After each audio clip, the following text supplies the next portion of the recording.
Hello everyone, and welcome to my BNB CBS Gossip 24 channel. Ridge and Brooke fume as Eric leaves retirement and joins Katie's fashion house.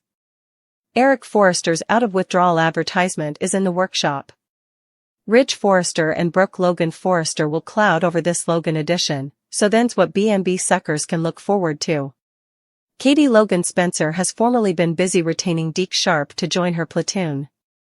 Deke may be a bit green in the fashion assiduity, but Katie knows he's got gift and a fresh vision that could help induce some buzz. Still, Katie could also use someone who's got times of experience behind him. Eric knows each there's to know about fashion design and could be a great tutor for Deke as well as contribute some sketches himself. Whether Eric pitches himself to Katie or accepts an offer from her rather, he's sure to be a crucial player at Logan soon. Let's look at what Bradley Bell, BNB's head pen and superintendent patron, had to say about Eric's future in an interview with television bigwig. Eric is going to mutiny. He feels like stylish intentions be damned. He's the author of that company.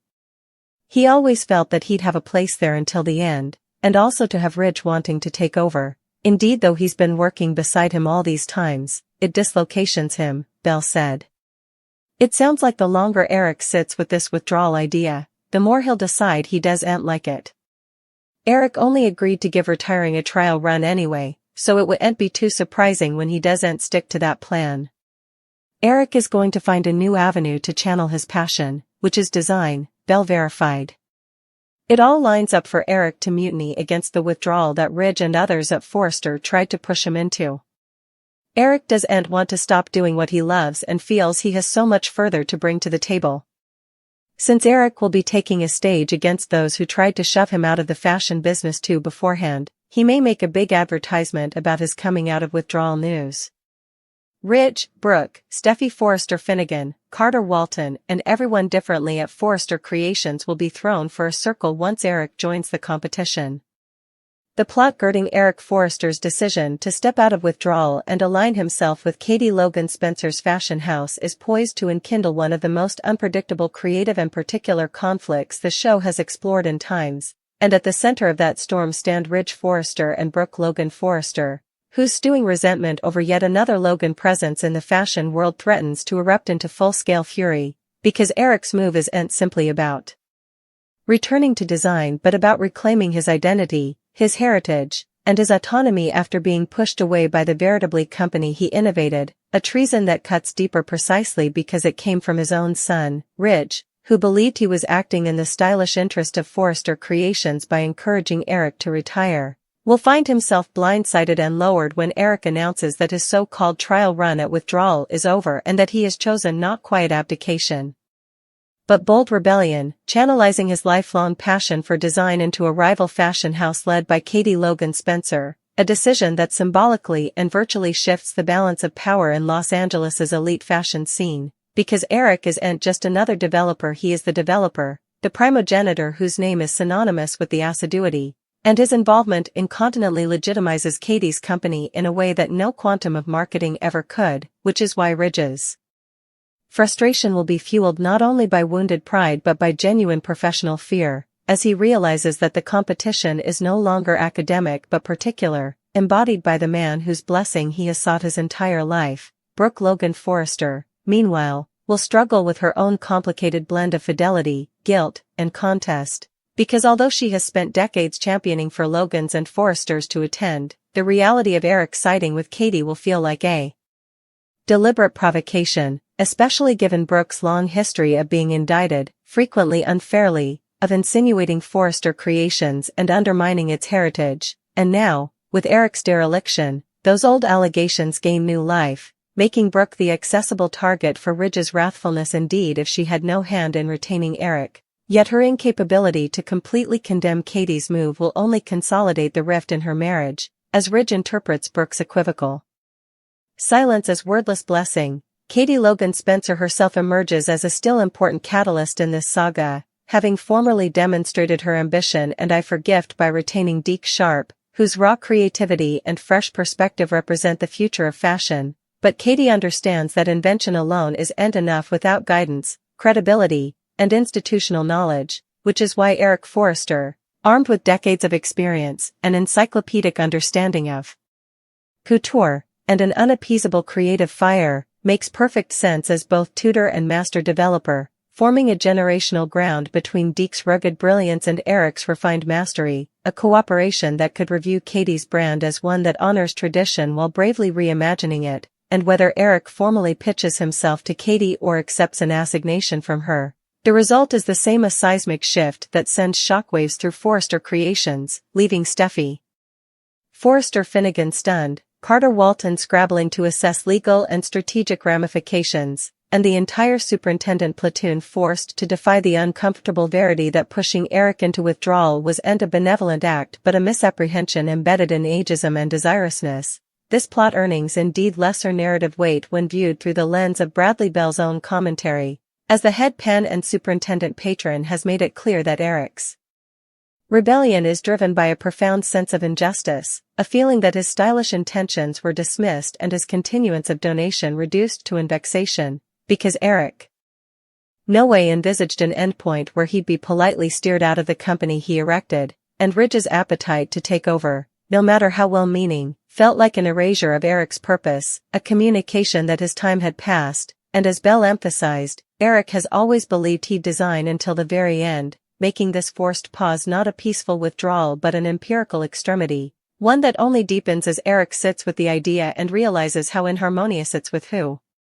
he's at his core, which is why his return to fashion feels less like a comeback and more like a protestation of identity, a turn down to fade still into the background, and that protestation becomes indeed more potent when it's made in opposition to Forrester Creations, because it forces Ridge to defy the consequences of prioritizing control over compassion, and Brooke to reckon with the recreating narrative that her family's ambition inescapably clashes with Forrester pride. The dramatic eventuality of Eric making a public advertisement about his return, maybe at a fashion event, a press conference, or indeed a Forrester-run show, cannot be exaggerated, as such a moment would solidify every undetermined pressure in one explosive reveal, with cameras flashing, jaws dropping, and Ridge and Brooke realizing contemporaneously that the rules of the game have changed, that Eric is no longer a statuette or a novelette-ish memorial of the history but an active contender whose designs, vision, and name recognition could siphon guests, prestige, and indeed fidelity down from Forrester Creations, transubstantiating what was formerly a family business disagreement into an each-out fashion war, one fueled by decades of love, resentment, admiration, and unmet prospects, and as suckers of the show know all too well, when particular history collides with professional ambition in this macrocosm, the fallout is no way contained, because Eric's choice will resonate through every relationship it touches, forcing Ridge to reassess his leadership, Brooke to question her part as interceder, Katie to step completely into her power as a fashion superintendent unafraid to challenge the status quo, and the youngish generation, represented by Deke and others, to witness firsthand that passion doesn't expire with age, that creativity isn't commodity to be remitted, and that occasionally the most radical act is simply refusing to stop doing what you love, which is eventually what makes this plot so compelling, so emotionally reverberative, and so quintessentially bold and the beautiful, as it asks dateless questions about heritage, applicability, and the cost of pushing people away before they're ready to let go, icing that Ridge and Brooke's fury isn't just about competition or fidelity, but about the painful consummation that in trying to control the future, they may have fractured the veritably foundation on which it was erected. As the ramifications of Eric Forrester's return to fashion continue to ripple outward, the emotional and professional consequences grow decreasingly complex, transubstantiating what originally appeared to be a simple act of particular defiance into a multi-layered extremity that tests every fragile alliance within the bold and the beautiful. Because Eric's decision to align himself with Katie Logan Spencer's fashion house does more than enkindle contest, it forces every character to defy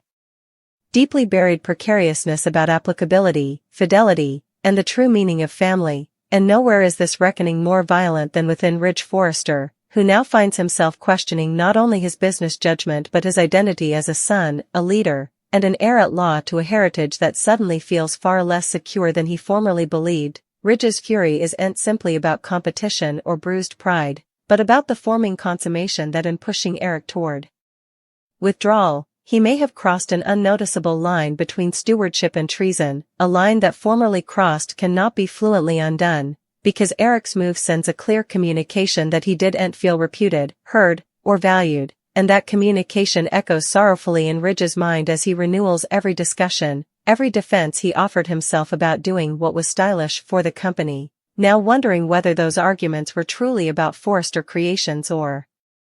about his own desire to eventually step out of his father's shadow. Brooke Logan Forrester, meanwhile, finds herself trapped in a familiar but no less agonizing position, torn between her love for Ridge and her spontaneous empathy for Eric, because while she understands Ridge's frustration and fear of losing control, she cannot ignore the emotional verity of Eric's pain, having herself endured numerous moments of being sidelined, dismissed, or scapegoated within the Forrester world, and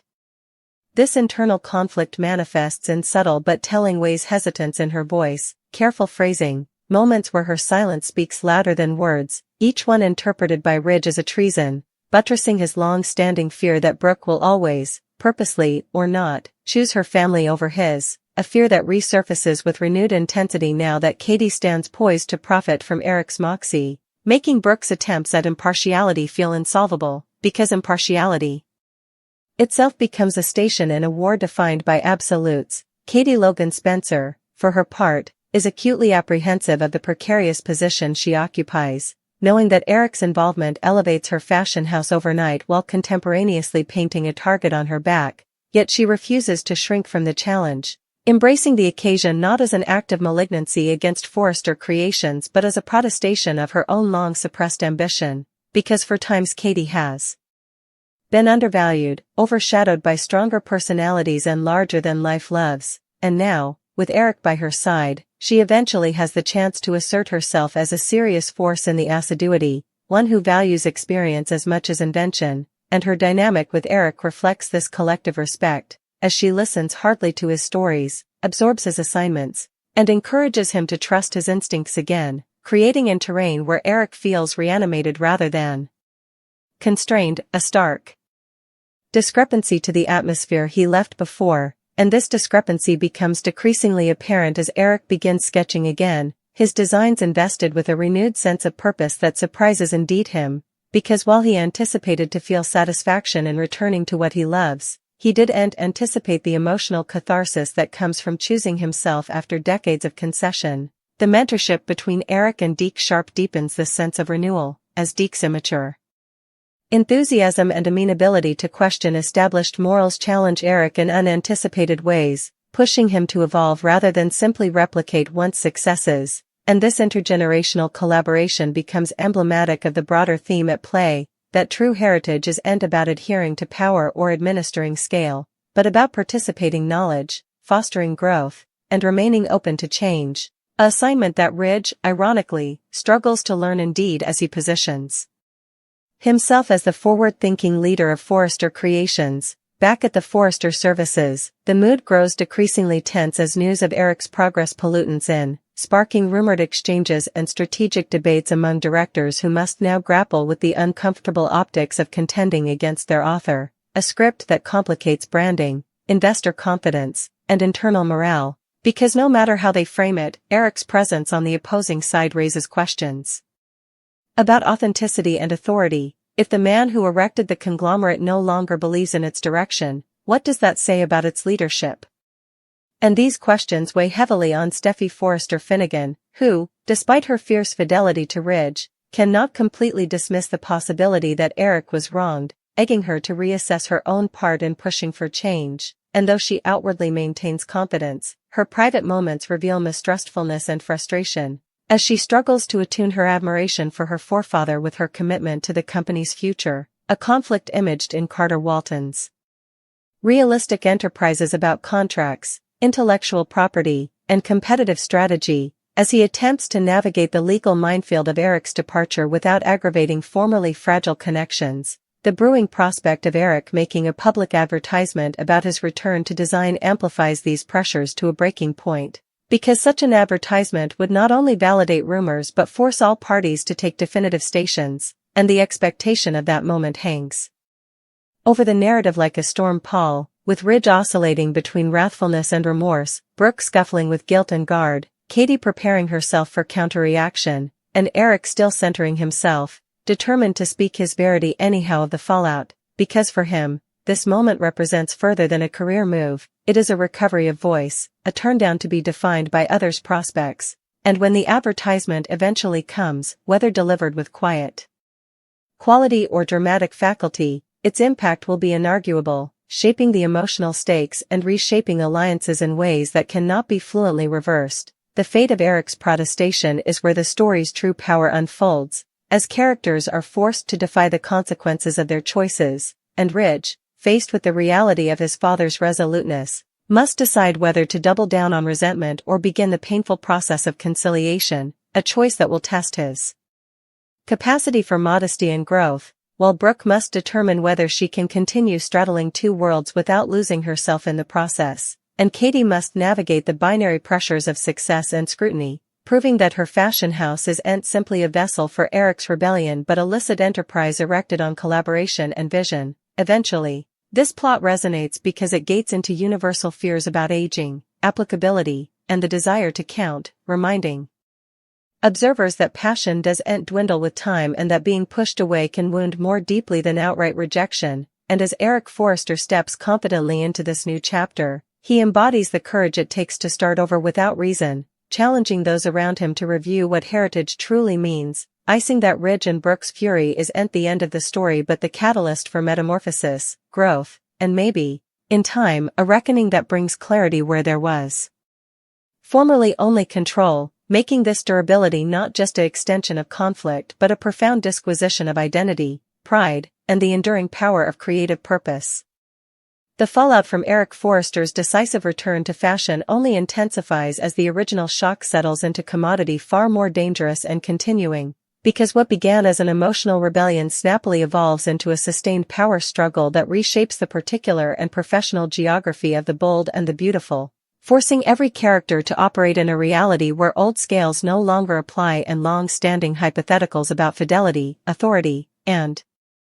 heritage are severely disassembled. Ridge Forrester, in particular, finds himself unraveling under the weight of this new normal, as his wrathfulness hardens into a brittle guard that masks a deeper sense of loss, because Eric's presence at a rival fashion house isn't just a strategic trouble but an emblematic rejection of Ridge's leadership. And every success Eric achieves outside of Forrester Creations feels like a public charge of Ridge's choices, egging him to overcompensate with bold,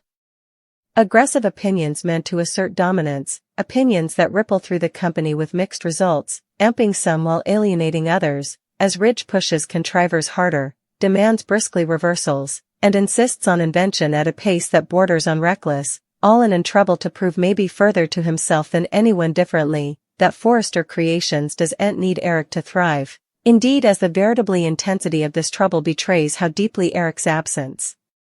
still haunts him, Brooke Logan Forrester watches this metamorphosis with growing alarm, fading the signs of emotional retrogression she has witnessed ahead, moments when Ridge's fear of abandonment manifests as control and wrathfulness, and although she tries to reach him, to remind him that strength doesn't bear erasure of the history, her words decreasingly fall on deaf cognizance, as Ridge interprets any attempt at empathy for Eric as treason, leaving Brooke insulated within her own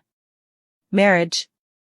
scuffling with the painful consummation that her part as middleman may no longer be sustainable, because the lines have been drawn too sprucely and the stakes are too particular, forcing her to defy a question she has long avoided: whether loving Ridge means endlessly absorbing the fallout of his undetermined injuries, or whether there comes a point when tone preservation must take priority over fidelity. Meanwhile, Eric Forrester indications in his new terrain, not because it's easier or lower demanding, but because it affirms his sense of worth, as Katie Logan Spencer creates space for him to lead without overshadowing, to educate without condescension, and to design without being treated as a relic of the history, and this atmosphere reignites Eric's creative instincts in profound ways, performing in designs that feel both dateless and enterprising, garments that reflect a man who has lived, loved, lost, and refused to surrender his passion. And as these sketches begin to take physical form, the fashion world takes notice, with buyers, critics, and interposers brooding about the Eric Renaissance, a narrative that only heightens the pressure between contending houses, because Eric's success is no longer theoretical but palpable, measurable in buzz, expectation, and renewed respect, the mentorship between Eric and Deke Sharpe deepens into a genuine cooperation, as Deke absorbs not only specialized knowledge but philosophical assignments about adaptability, integrity, and creative courage, learning that fashion isn't just about trends but about liar, emotion, and threat, and this bond underscores one of the plot's most poignant truths, that heritage isn't inherited by force but earned through liberality, commodity Eric embodies artificially and Ridge, tragically, struggles to emulate. As Ridge's obsession on proving himself blinds him to openings for connection and mending, Katie Logan Spencer, caught between pride and pressure, navigates her expanding part with quiet determination, apprehensive that Eric's presence brings scrutiny as well as prestige, and she refuses to let her fashion house be dismissed as a bare vehicle for Forrester drama, investing in structure, gift, and imprinting to ensure sustainability. Indeed, as she braces herself for counter-reaction from within her own family, knowing that Brooke's marriage and Ridge's resentment place her in an uncomfortable limelight, yet Katie